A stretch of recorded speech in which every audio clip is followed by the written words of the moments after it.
एक राजा की इच्छा यह जानने की हुई कि राज्य के लोगों की घर गृहस्थी पति से चलती है या पत्नी से।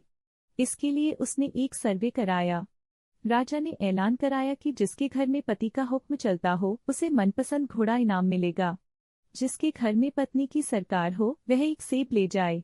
एक के बाद एक सभी सेब उठाकर जाने लगे। राजा को चिंता होने लगी, क्या मेरे राज्य में सभी सेब वाले ही हैं?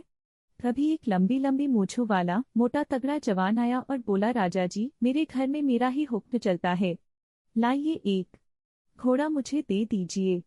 राजा खुश हो गए और कहा, जा अपना मनपसंद घोड़ा ले जा। जवान काला घोड़ा लेकर रवाना हो गया, घर गया और फिर थोड़ी देर में दरबार में वापस लौट आया। राजा ने पूछा, क्या हुआ जवान मर्द, वापस क्यों आए हो? जवान ने कहा कि महाराज, घरवाली कहती है काला रंग अशुभ होता है, सफेद रंग शांति का प्रतीक होता है, तो आप मुझे काले घोड़े की जगह सफेद घोड़ा दे दीजिए। राजा ने कहा, बेटा ये घोड़ा रख और सेब लेकर जा। इसी तरह रात हो गई, दरबार खाली हो गया। लोग सेब लेकर चले गए। आधी रात को महामंत्री ने दरवाजा खटखटाया। राजा ने कहा, बोलो महामंत्री, कैसे आना हुआ? महामंत्री बोला, महाराज आपने सेब और घोड़ा इनाम में रखा, इसकी जगह एक मन अनाज या सोने की मोहर रखा होता तो लोग कुछ दिन खा सकते थे या जेवर बनवा सकते थे। राजा ने कहा कि मुझे तो इनाम में यही रखना था, लेकिन महारानी ने कहा कि सेब और घोड़ा ही ठीक है, इसलिए वही रखा।